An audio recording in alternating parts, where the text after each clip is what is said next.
You're listening to the Affiliate Marketing Podcast, brought to you by Affyversemedia.com, the chapter and verse of everything you need to know about running a successful affiliate program for your business. This is a podcast for digital and affiliate marketers, publishers, networks, agencies, and MarTech providers who operate, support, or manage affiliate marketing programs around the globe.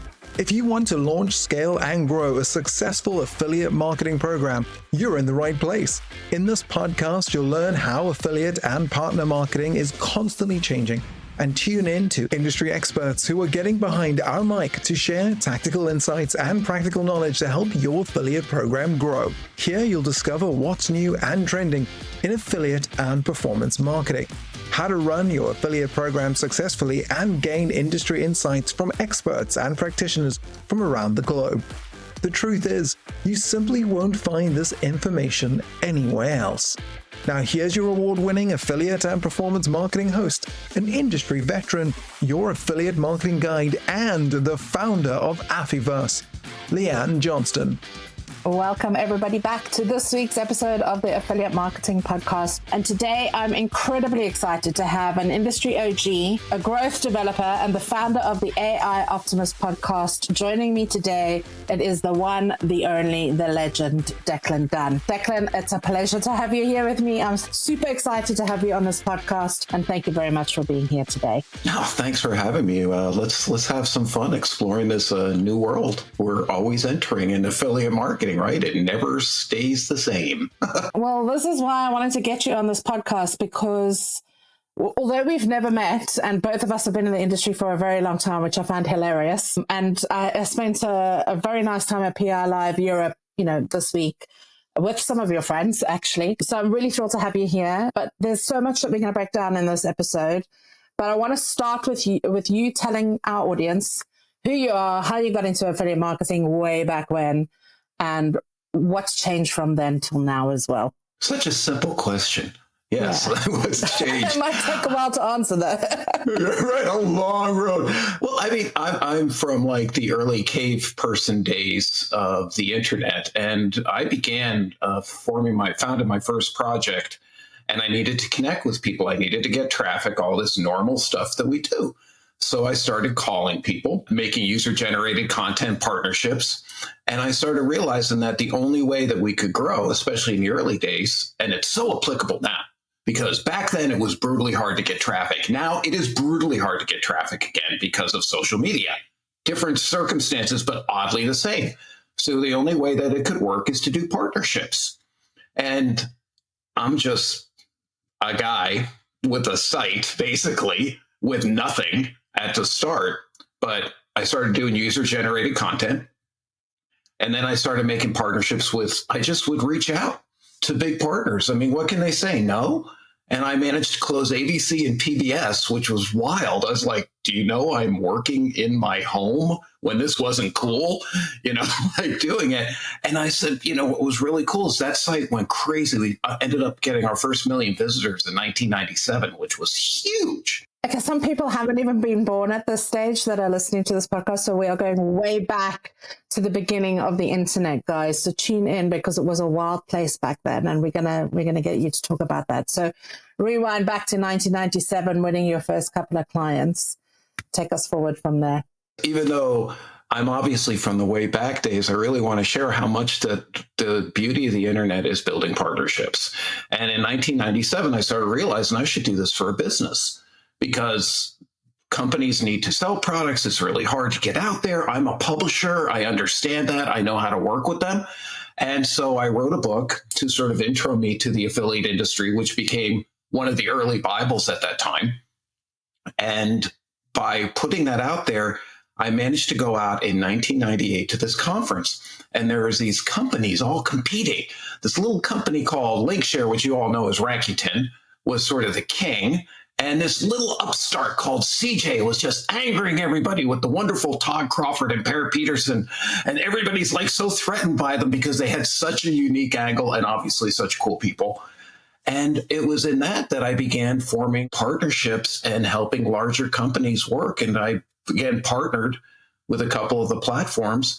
and ended up being one of the really early OPMs. Put American Express online, which was one of our biggest, our little company putting him on. Worked with Network Solutions, about 30 big companies, and basically do what we do today, which even though we all have systems and we're all like way smarter, like we were clueless, we were all making it up and improvising. There was nothing but what was great about it was that inventiveness, that innovation really helped.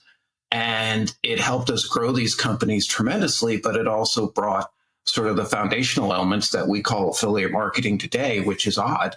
Because when you say it, it is funny how so many things have changed, but so many things remain the same. The core, you got to know data. You have to be able to build relationships. That weird, you got to be a tech. You got to know what your numbers are. And you've got to be able to talk to people, which sounds so obvious, but a lot of us, that's a challenge. Like to really communicate and think of your partner. What can you do for them instead of, this has always been my approach, rather than, oh, here I am, let me blah, blah, blah about my offer. Let me listen to you. Let me talk to me about what you're doing. And I applied the same thing today, because what's funny is so many of us are pushing and we're not listening. And everybody's being pitched and you don't close deals in seconds. It's hard, especially bigger companies. You got to be like, go, they say no, they don't respond. But I know that if you go out there and you continue and not be annoying and don't, like, one of my pet peeves is like over-reliance on automation. Like, here's a 4 to 7 email sequence. They don't live in your funnel. They don't live in your sequence. They live in their own sequence. And what's funny is when you let that go, people think you're really cool because you're actually like listening to them. And you might see that deals stink, which often they do. It's hard. Our business is hard. But when you do that and say, we're not going to work together, I've gotten referrals by saying, wait, this just isn't a fit. Thank you. Let me save you some time. All right, guys. So I want to break it down here because this is like affiliate gold. You know how they say liquid gold, but this, what Declan has just said, is affiliate gold. And the reason why it's affiliate gold is because way back then in 1997, when the internet was just starting, none of us really knew what was going on. And so in order to learn what we know today, we had to fail. And you mentioned that. And I think a lot of affiliate managers that are joining this industry, there's a huge amount of pressure on them to succeed and to get deals done and to build relationships. And I mean, there in itself is a juxtaposition. This job is not easy. And I hope that there's some CMOs out there listening to us, because you have to combine somebody who's really data-driven and, technology savvy with somebody whose natural aptitude is to relationship build. And guess what? Those two things are completely personality disorder differences. Like a techie person doesn't necessarily want to engage with people, and a people person doesn't necessarily want to engage with tech or with numbers. And unfortunately, this job, you do need to have a skill set of both. So I always say looking for affiliate managers is like looking for hen's teeth, because they're very few and far between, and they have to either adapt or invest in building the skill set that they're weakest in, because they'll either be strong relationship builder and have to really invest hard and learn the tech and the data and become savvy with commercialization, or they're tech savvy and really deep in the numbers and they have to almost make themselves into an extrovert in order to actually go and build relationships in this industry. So 2 things there that I wanted to highlight from everything that you said is, 1, we were all making mistakes. You can't come into this role and not make mistakes, but you sure as eggs have to learn from them.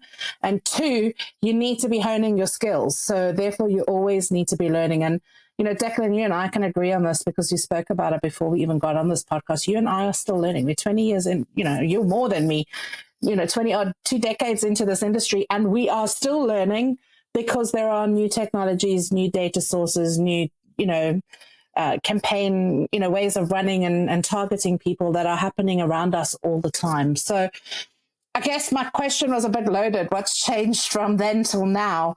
And you said some things have and some things are still very much the same. So let's talk a little bit about the difficulties of affiliate managers learning to craft the perfect pitch, because that was something that you touched on that you learned early on in terms of how to use content and communication to actually build partnerships. And I know you're extremely passionate about it. I mean, you have a whole course about it that I actually had a look at, which is awesome. And we will link that to this podcast.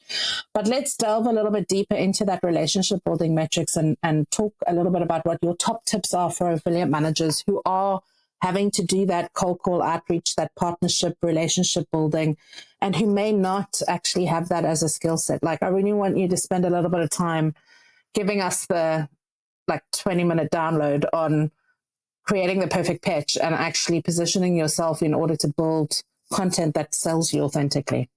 No, and that's so key. And really, when I started, I came from being much more geek number web developer driven than sales. So my big thing was learning sales. And I've also worked with a lot of salespeople who have to learn the numbers without just open that you're not that necessarily interested or great at one aspect. But having that balance really helps. Like, you don't have to be perfect. And as I always taught people I've worked with, especially affiliate managers, get into the attitude of not expecting things to work. Expectations are poison.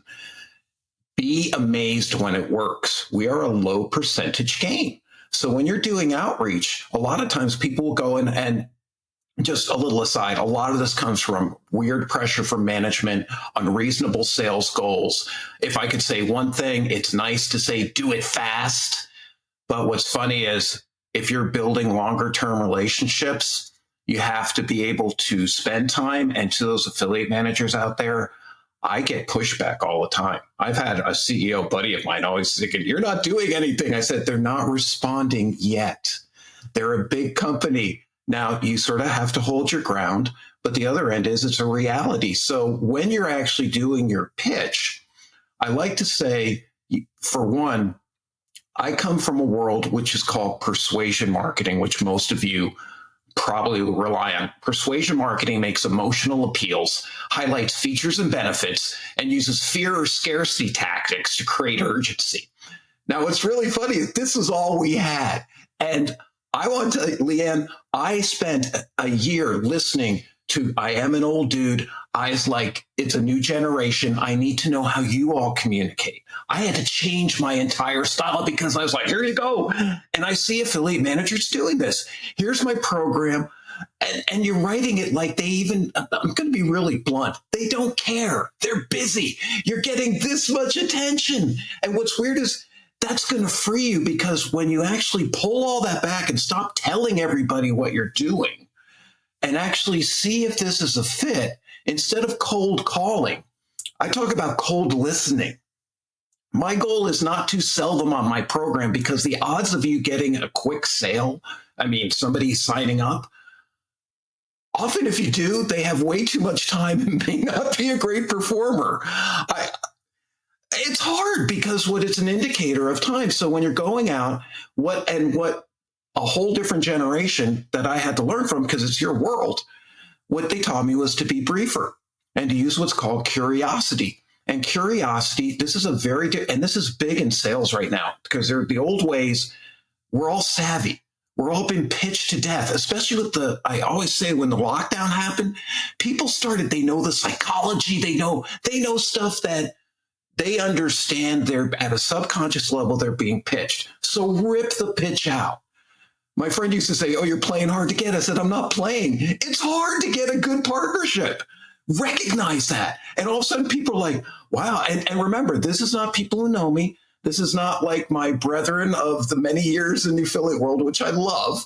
I'm going to people who don't know who I am, who could not even understand the business I'm working with. It made no sense. It wasn't coupon rewards. It was like a mystery. So what I had to do was, how can I put that? And I call it 3 seconds to 3 hours. You get 3 seconds of attention.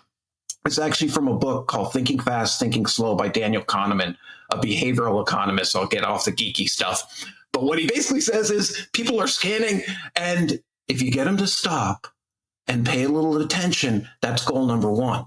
So when you're doing your pitch, what you want to see is if it's a fit for them first. So I'd work on my subject lines. I do a lot in email. What's funny is my generation lived on email, and it drives us nuts sometimes because we're so used to it.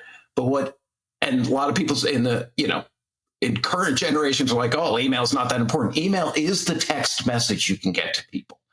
And people don't ignore you. They ignore your boring pitch that is just like all about you. That's what persuasion is. It's sort of like, Leanne, let me put it this way. It's like being a fake Jedi, like, you will come to my program. You will look at these benefits. Look at the commission. Blah, blah, blah. And just pray you don't start your first sentence with, I hope you're doing well. I know this is your pet peeve. Now give us some alternatives, because it's fine to say what you shouldn't be doing, but what we want is what you should be doing. Let me give you an example of a company. I won't name drop the company, but it was a big company we're trying to make a deal with. And they're very busy corporates, all that sort of stuff. So we're having trouble getting through. So I know that we have a big Gen Z audience, and I know their target is Gen Z, which is not an easy audience to reach, especially currently. At any time it's in college and younger, just brutally hard and expensive usually. So I said, their brand name as a subject line and Gen Z, and I put a heart emoji instead of love. Leanne, I'm clueless about emojis, okay? Like, I hated them. I'm such an old dude with them. But what was funny was it helped communicate, plus it put color in the subject line. And I didn't want to overuse the heart, but we were talking about Gen Z love. And I said, hey, we were asking, I started the first sentence. And by the way, your first sentence, the reason it's so important not to say, hope you're doing well, because a lot of the pushback was like, we want to be nice. I know you do. So do I. Okay, I'm not a jerk. But if you say, I hope you're doing well, that is actually a spam line that Google will put you in the spam box, because every spammer uses that line because it's fake, not from you, but from the million other emails. And when somebody looks at your email, there's 2 sentences that they get. That's all you have. That long email is a joke. You have 2 sentences. It's brutal. They scan and go from those 2 sentences. So back to it, I said, we were asking our users who are big, huge Gen Z audience, what they loved. Second paragraph, your name came up.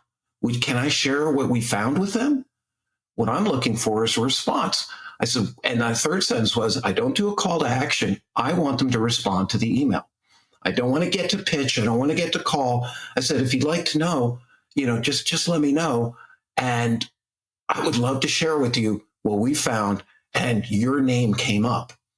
And by the way, this is all real. I don't do fake stuff. I look at my data. That's how I pick my partners. I look at what my data tells me. I don't just pitch. And I know some affiliate managers have to pitch anybody who breathes. Okay, I understand that.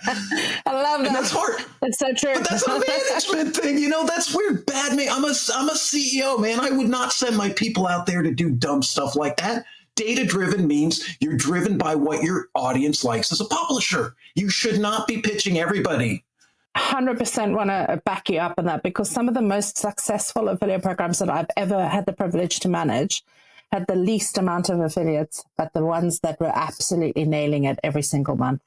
So if you are a head of affiliates, if you are a CMO, please don't give your affiliate managers quotas on how many affiliates did you recruit this month, because it is an absolutely irrelevant metric to the bottom line performance of your program. And you haven't heard it just from me. You've heard it from an industry legend who's been there since 1997. And it's like brand love is brand love. And a lot of people, what I mean by that is, and you notice, let's just deconstruct what I wrote in that sentence. Notice it's not about me. I don't talk about me. That makes them curious. It's actually it's called epistemic curiosity. It's an information gap. You didn't tell me who you are. Everyone else is like, here's who I am. Here's my feature and benefits. Hey, excuse me. Let me talk a little bit about more of myself. Think if you were in the real world. You would totally delete them. And the thing I say about brand love is the company I sent it to has competitors who are like-minded products, but those competitors weren't loved by my audience for whatever reason. And I tell people this, it's like crazy. They think that because they sell this brand, that all the other brands will make sense. And what it actually does is it dilutes yourself. And for whatever reason, I've had it where they will send them to that site, they don't buy. Same product, same kind of thing. For me, logically, would make sense. But the brand, for whatever reason, when people love a brand, there's a lot of emotional appeals, connections. I tell people to study brand marketing because it's not, a lot of affiliates think it's fake, right? Because it doesn't convert. you get a conversion because you got brand love. Brand love converts high. So I want to see when I research my competing publishers, I want to see what offers are working with their people. But it doesn't mean they'll work with mine, but at least it gives me a guideline into different sort of niches and markets I can go. So I use curiosity to open the door, and everybody else is using persuasion, and it's a copycat industry, okay? I know you need to copy when you begin. I'm so humble. It's like so easy to say, oh, just do this. But copy, then find your voice. You are the only thing that's missing. And if you come out as a unique, you are unique. You just, if you haven't realized that, especially when you're younger, believe me, way humble, okay? Totally was scared to death to do a call. But when you actually start realizing that, people will identify you and they're like, that was really cool to work with you. Like, and get comfortable in your skin, be nervous, but they will start connecting with you because it's not just you're the affiliate manager for this company, but you're recommending something that if it works, together you're going to make a lot of money. But with the humility to know that things rarely work the way we plan, be amazed when it works. And this is the science, the data that people go, oh, you're not filling me full of hot air. You're actually telling me something that let's get our feet wet. Let's do a little dance before we date. Let's maybe date before we get married is my joke, you know. Everybody tries to jump right into the quick, like elope. Give it time. Communicate to your boss, not to waste time, but to put a little patience in there, because I can tell you that's where I get referrals to other companies from simply taking this approach, and just being a really good partner means if it doesn't work, cut the rope, stop the wasting of time, recognize if I save you time, I might not make you money, but if I save you time, you're going to be like, oh, you're not a time waster. And that's what a lot of affiliate managers think they get to do, create meetings and just fill time. Time is the precious commodity you can never get back, and recognize that for your partner too. So what I loved about that is that it's kind of going against the grain of what most affiliate managers get taught, which is transactional selling. So all about me, all about my numbers, all about what the promo is that I'm offering you. And you're basically telling us all to throw that out the window, go back to basics, think about the person that you're speaking to and what's relevant to them, and make that first 2 lines of your email pitch stick, and use color, use emojis, use the things that are going to resonate with the person that you're speaking to. And finding out who that person is sometimes half the battle that affiliate managers have. So crafting the perfect pitch is one thing, but making sure that that pitch actually resonates with the person who's receiving it. So cold calling, you can't do the same email to 50 different partners, because each partner is going to want a different thing from you, and each partner is going to need a different thing from you in order to actually buy into that trust to then take on the responsibility of promoting your program. So I think that's amazing advice, and I think you've laid that out pretty clear. But tell me, from all of the years of experience that you've had in this industry, what are some of the pet peeves that you see affiliate program managers still making today, even though we've had years and years and years to learn from this? One of the biggest pet peeves is not realizing that this channel is about communication. And so it's really easy to sit down, write a quick sequence, put it into your CRM, what have you, and let it go. That's just, I'm saying that's what we used to do because we didn't have anything you have today. And so we used to have to use persuasion because we used to try to control you. And I want to say this is where I surrender to it, because what I hate with managers is that a lot of them, and they come out, I just totally feel this. It is really a hard job. Okay. My gosh, you've got to perform, and then you perform, and that performance becomes the standard metric. It's like just this grind. So instead of making it a grind, just don't pound people. Start realizing that you can have a couple of pre-written messages at the beginning, but your goal is to get a response. So remember that your goal is to open a channel of communication, not to close the affiliate deal right away. You know, we always talk about call to action. We do. We talk a lot about call to action and having that relevant, but the call to action is actually the connection. And that's what I want you guys to listen to what Declan's saying is it's not about that six, and I've seen some great funnels. I mean, I've seen some awesome onboarding funnels when I join affiliate programs and, when we sketch out what's happening in the industry compared to our competitors and et cetera, et cetera. And there's a place for funnels. We're not saying don't do it, but what we are saying is don't get into the trap of set and forget and expecting somebody to, fall out the bottom of that funnel and be your new best friend, because they haven't had that human interaction with you yet. And they haven't had that opportunity to have a conversation. Some of the best deals that you and I have probably ever made in this industry are the ones that happen at 2:00 in the morning at the top of, a sky bar somewhere after you've had a long day at a conference and you're the last people to remain. Like, those are when connections happen and when you actually make the best business deals. And it sounds great. I mean, it sounds like life's a party in the affiliate industry, but it is also very, very hard work. No, you made a great point, though. Funnels are great once they know you and you're onboarding them. That's the other thing. Managers will close the deal, and then it's like, okay, good luck, go to work. That's when you got to get the affiliate to actually do something, and giving them a sequence there is brilliant. See, they know you, though. Okay, so now you're not trying to open the door. The door is open. Guide me how to do it and to actually get them to take action, because that is part 2 of getting them to take the next step. So I don't say that you don't automate. I think that automation is really brilliant, but it's that upfront opening the door, being able to get in there. And my pet peeve is, for me, I'm a media buyer as well as a performance marketer. And I always looked at affiliate marketing as an ad buy. And this sounds really weird, but I am literally buying somebody's time for a specific performance. And if that doesn't go, that's why I look at my numbers and say, okay, if I was to spend this money, which would probably cost a lot more and it's a different audience, here's what I would expect. Here's my conversion when I know them. But when I do that, then I look at their numbers. And if I watch the conversion going, I might prompt them and say, hey, could we do something? Could we do a special piece of content, a coupon, a discount? If they're into that kind of deals, is there something I can do for you? Reaching out proactively, because I want your conversion to go up. And to do that, I need to be in front of your traffic in a way that might be better. Can I do this in a very supportive way? So what happens is you become the intelligence.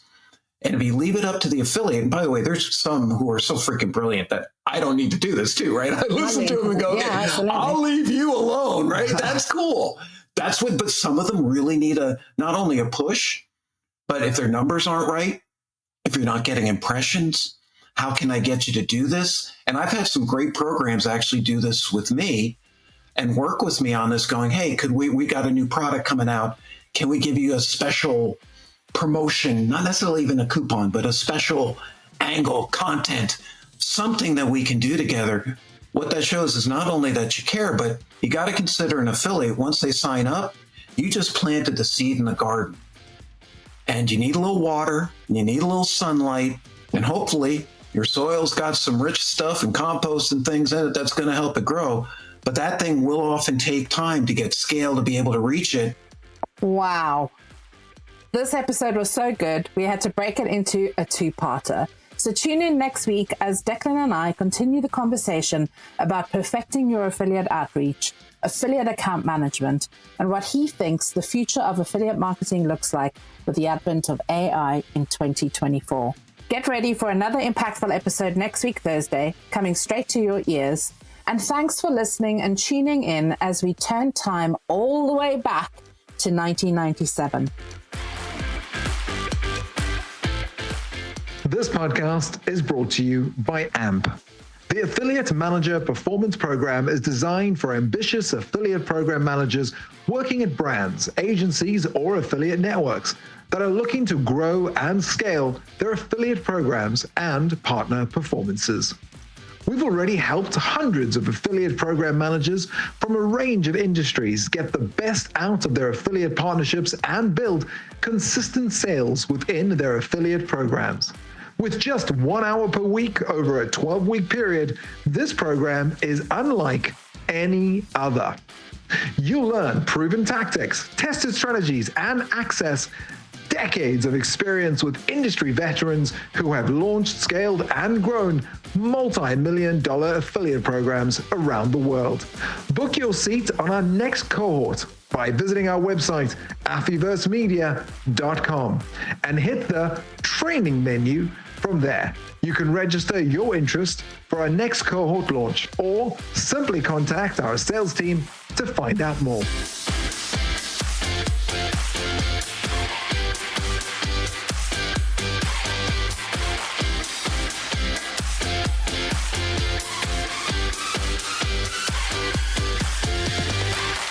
That's a wrap for this week's Affiliate Marketing Podcast. If you're loving what we're putting down, why not head over to Apple iTunes and give us a 5-star review?